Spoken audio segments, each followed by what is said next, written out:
Well, hello and welcome back to part 2 of last week's FQ show, where we've got Ryan Fett, the General Manager for Participation and Strategy at Football Queensland here, and also James Johnson himself, the CEO of Football Australia. In last week's episode, we covered quite a few topics and put you under the pump a little bit there. We talked about the one football model and the national reforms and the reforms that we've had here in Queensland. We've also talked about the national transfer system, the domestic club regulations, and also the national second division. So plenty of exciting topics and interesting topics to hear from James and Ryan here. Discuss those further. So if you haven't seen that episode, make sure you go and tune in to that one. We uploaded it to Facebook and YouTube through FQTV, and also the audio platform as well in Spotify. So make sure you check that out. Moving on to the rest of the conversation here, James. Cup competitions, and the magic of the Cup. It's been fantastic to see the progression of the FFA Cup and how it's now transformed into the Australia Cup. I do want to talk a little bit about this cup competition and how you see it developing in the future. Look, it's a magnificent competition, and it's something that I think we all have our difference of opinions on different issues, but I don't think there's anyone that doesn't like the Australia Cup. It is an amazing competition, and I think the thing that is amazing about it is it's unique. Yeah. And it's unique because it connects such a huge sport from the bottom of the pyramid to the very top. And in some of the changes that we've brought through over the past 18 months, we've really tried to reflect that DNA and even go a little bit further. So right now, you're a club that can exist and participate all across the country. If you invest in your playing squad, you can move further in the tournament. You can end up playing against the top clubs in your state, but then the top clubs nationally across the country. But even now, you can go to Asia, right? And that was a strategic shift where one of the Asian Champions League slots were moved across from the A-League finals to ensure that the winner of the Australia Cup ends up participating in Asia. So what you've got now is this local but global competition where all your local clubs can have the ultimate dream, which is to work through a competition structure, become a national champion, and move into Asia. It's really magnificent. This competition is growing, and it's an area that we're prioritising because we see a lot of value in it for the sport as a whole. Yeah, look, Cup football is something, it's a fantastic time on the calendar for everyone. Everyone looks forward to that draw. Who are they going to get? Who's their next opponent? What level of game are they at, or which league are they in? And I think it's a really fantastic thing that, as James said, brings everybody from the football community together into one opportunity. And I think that's the real magic piece for it. We love a cup set. We love all those sorts of things that happen. And no doubt we've seen some last week and then the week coming as well. Yes, absolutely. In terms of where that sort of sits and all those sorts of things. But I guess even from a personal perspective, as someone who's coached, I guess, through that process as well, it's a different mentality for the players. It's a different type of football. It's away from, it's a one-off game. It means everything in that game to do that. And you see that come out in them and the players who rise to those occasions and everything that comes with it. It's just really exciting football to be a part of and something I think that the players really and the coaches really and referees to that point, because they're pressure games, really enjoy and sort of push themselves that little bit extra for it. So I think Ryan's point there is excellent. It's sudden death football, right? Yeah. And if we want to attract fans, attract participants and create interest in our competitions in Australia, they've got to be meaningful matches. So that is what the competition's about. You play, if you win, you go ahead, you move forward. If you lose, you're out. And that creates interest. Yeah. You know, plenty of pre-season games of higher and lower teams playing each other. You know what a pre-season outcome pretty much going to be. Yeah. Throw into a cup tie.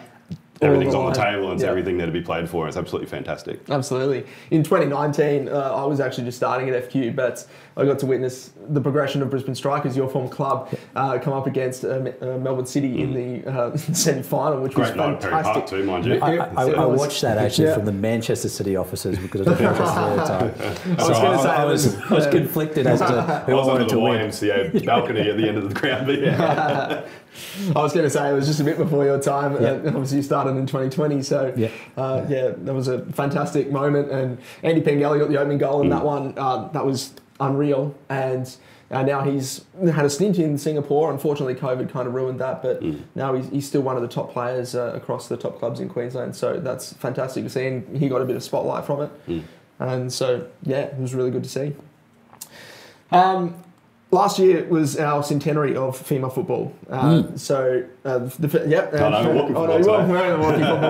The other black polo we have.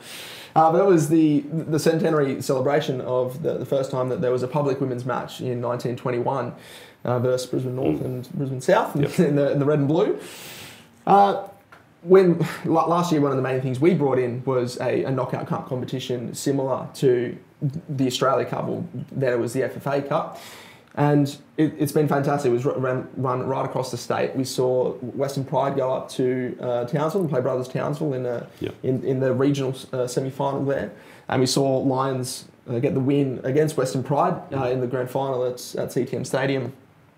What are your thoughts on improving this cup competition model for the women's space, especially in line with the Women's World Cup coming next year? Yeah, so before I get to that, first of all, we're obviously here at Meakin Park, and it was the first time I got to see the 100-year memorial out there. The painting looks fantastic. It was great to see live. I just wanted to acknowledge that. I think the cup is fantastic. It's a smart move by Football Queensland, and it's a good move. On the national level, if we talk about women's football, right now the focus is on the Women's World Cup, which will obviously be in Australia in just under 15 months. It's coming around very quickly. So we are focused on the legacy around this Women's World Cup and what can the sport really do to ensure that we don't just have a great month of football, but we have a long-lasting legacy that started a year ago. The sport gets more funding. The sport lifts in terms of our participation numbers for girls and also for women. That's really our focus at the moment, leading into the Women's World Cup. We do have blueprints flying around the office at the moment on what a Women's Australia Cup could look like, and the reason that this conversation is starting is because it's part of our 11 principles. It's part of that vision, but also there'll be an Asian Champions League for a women's competition. And once there is that competition in place, we're going to need to have competitions that provide access to the Champions League. We obviously have the A-League Women's, but it would be fantastic, like the men's now, if we could have a competition structure through a cup competition that's linked to state cup competitions that could ultimately lead teams into Asia. Now, that's probably not going to be in place at the Asian level until after the 23 World Cup. So right now, focus on the 23 Women's World Cup legacy, but soon after we'd like to introduce a national cup for women's at the national level. And I guess on a local perspective, I guess it was a big ticket item for us, I guess, to be able to put forward a women's knockout competition. It was something that we've been working hard towards over the last couple of years, and to bring it out last year was fantastic. The number of nominations of teams we had from right across the state showed, I guess, a real hunger and a real want to be able to play in, again, knockout football. That improved this year as well, which is 100%, yeah, the numbers are up this year again, and we're seeing more regional teams put their hand up to get involved, and it's something I think that's given young girls at clubs also something now to aspire to. We spoke before about the National Second Division potentially providing the opportunity for kids to follow their way through. This gives something for those young girls starting off in mini-roos and coming through juniors to really want to play in those sorts of things and against other clubs from other areas. And again, that connection piece that you get, and you make friendships and all those sorts of things from those connections as well. But it's something that we've been pushing really hard and have been able to deliver something really well, and it will continue to build and grow over the coming years as we sort of make it larger and larger. What work is Football Australia doing to ensure leaving a lasting legacy on women's football? So we released in January 2021 our Legacy 23 plan. It's a strategy that has 5 key pillars, from participation to infrastructure to high performance to empowering women through management and board roles, to how we use the Women's World Cup to actually help Australia engage with the rest of the world through tourism, for example. So this strategy is in place. It's been in place since January last year. There was an initial focus on high performance, and the Australian government, the federal government, did provide circa $12 million for the Matildas so that they could be best prepared leading into the Women's World Cup. We've had more funding for participation programs from the federal government since, around $3 million more. So this is great news for Australian football, because there's so much money, particularly from government at a federal level, coming in now. We've never seen these numbers before, but that's what legacy is. Now, legacy has to continue though, right? And we've got to keep focused as a sport on the legacy around this tournament all the way into the Women's World Cup and beyond, because when we're sitting together and having a coffee in 2-3 years' time and we're looking back at the Women's World Cup, yes, we need to have that great experience, but we need to see around us as a sport the legacy that competition left behind.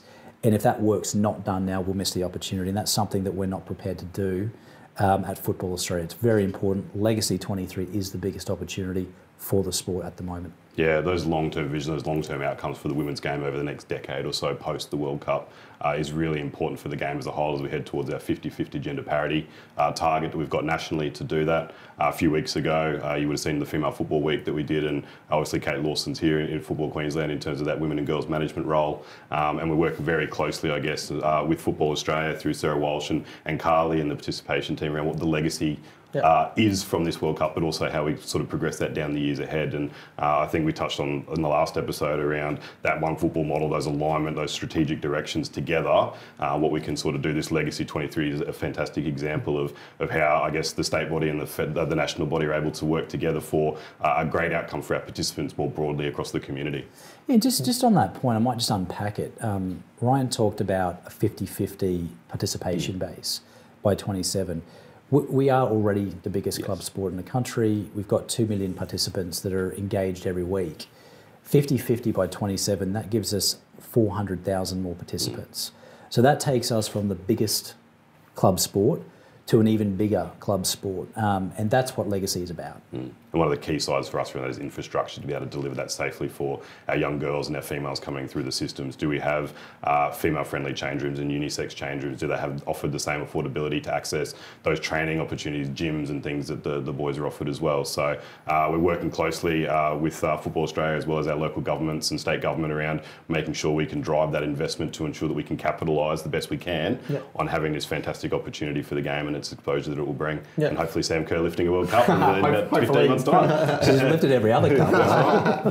As a Chelsea fan, it was very exciting to see her recent exploits. So, yeah, fantastic. I was actually lucky enough to go over to France in 2019 and witness some of the Women's World Cup games, and they were utterly fantastic. Like, it was so much fun to be a part of the atmosphere and just everything that comes about a World Cup.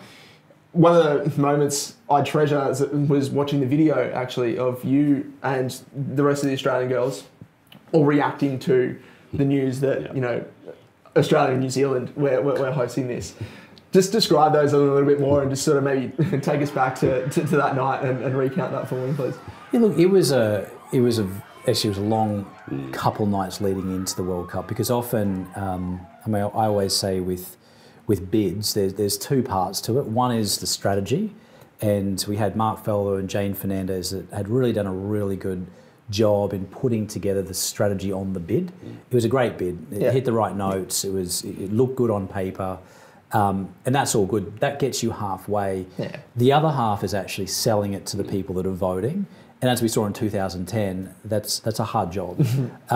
So really the lead in to the Women's World Cup was all around selling the Women's World Cup, selling the story, lobbying the voters, and ultimately we got there, and that was the second half that we won. And it was difficult, right? Because we're up against Colombia. Colombia are very influential in world football. They have the backing of CONMEBOL, which is a very influential institution, and we knew that they had let's just say a relationship with UEFA. So we really had to work hard in Africa, in the North America, Central America, and the Caribbean, in our home confederation in Asia and Oceania. And we need to bring those parts of the world together, and that was done in a very short space of time.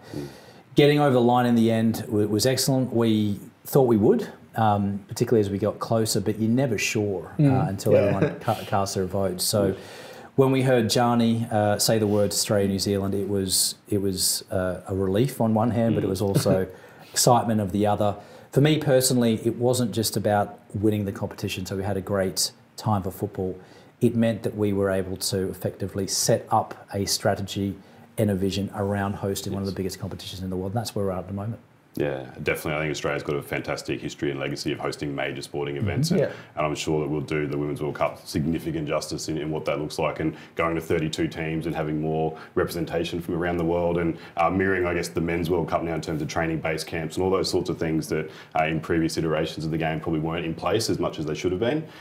This gives us a fantastic opportunity to showcase the women's game to young girls that football is a choice of sport of choice for them to be able to participate in and to play and really create a cradle to grave experience for them with their game, and sort of get really behind their nation and see what we can do on a national, on an international stage. Absolutely, and I think that those events like that really promote the game to a younger audience, that they can see it. It's on their home soil, and that'll be really fantastic for them to get around.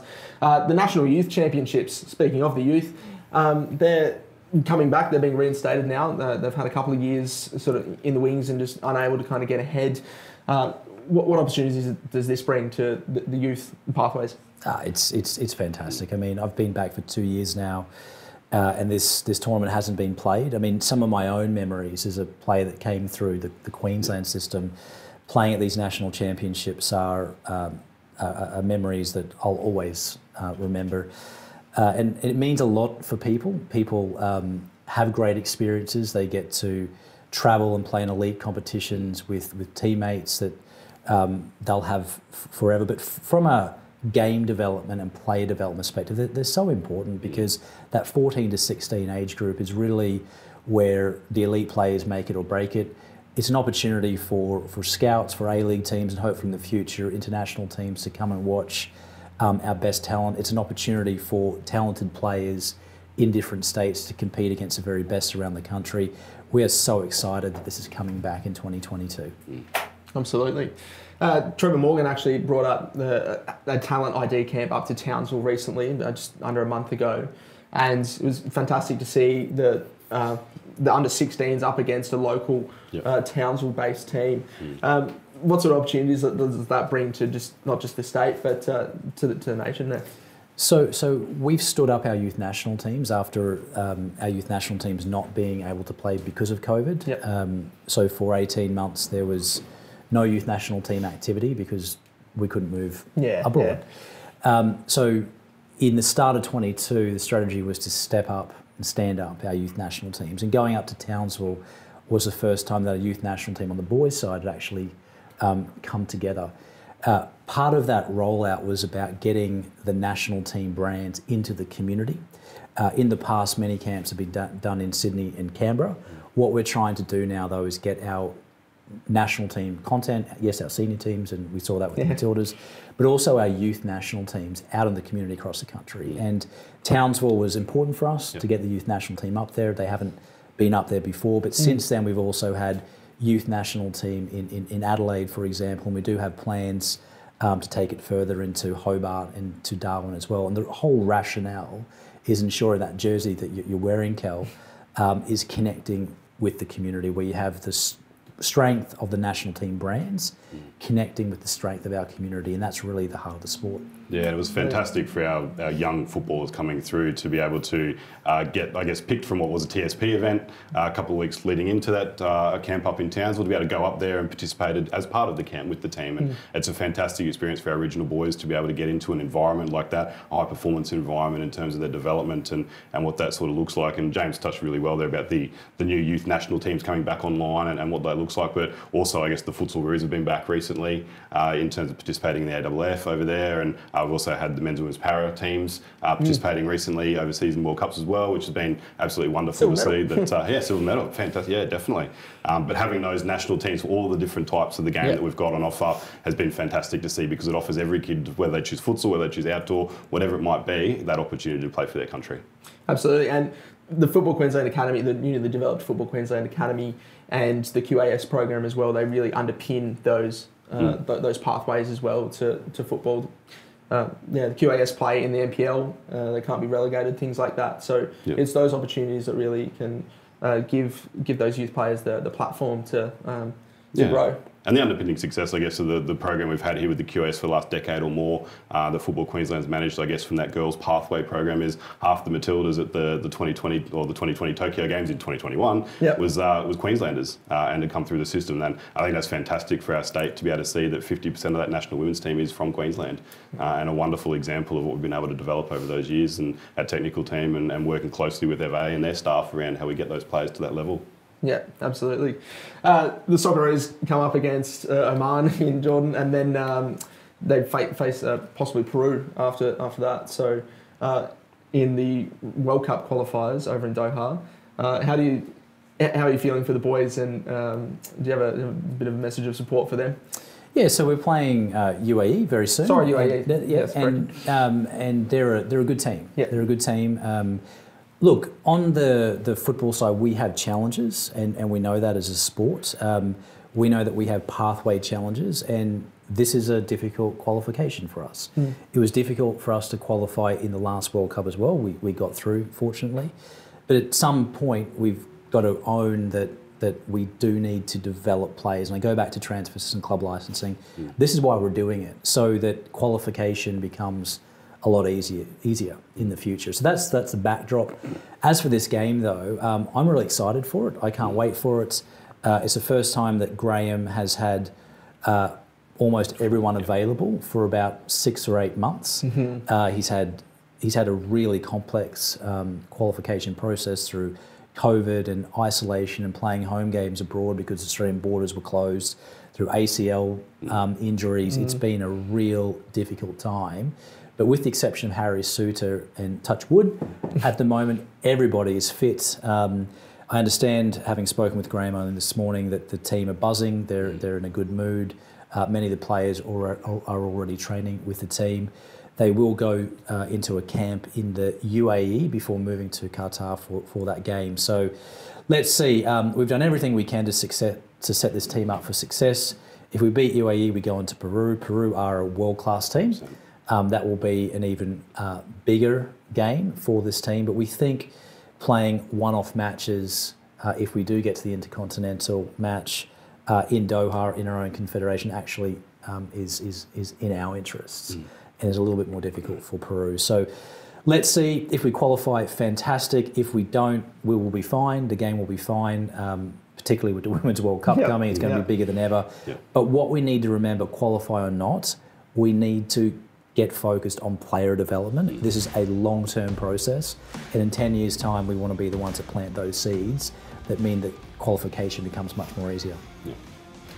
Fantastic. Well, our chat today has been absolutely amazing. I've thoroughly enjoyed being a part of it, and thank you, Ryan, and thank you, James, for making the time in your short trip to discuss these topics. We discussed quite a lot, so it was really good to have you on the show, so thanks for that. Thanks, Kel. Thanks, Ryan. Great to be on the show. Yeah, thanks, guys. Thank you. Make sure you tune into the FQ show via Facebook, YouTube and Spotify, and follow our social media channels and website for all the details as well. So thank you, and till next week.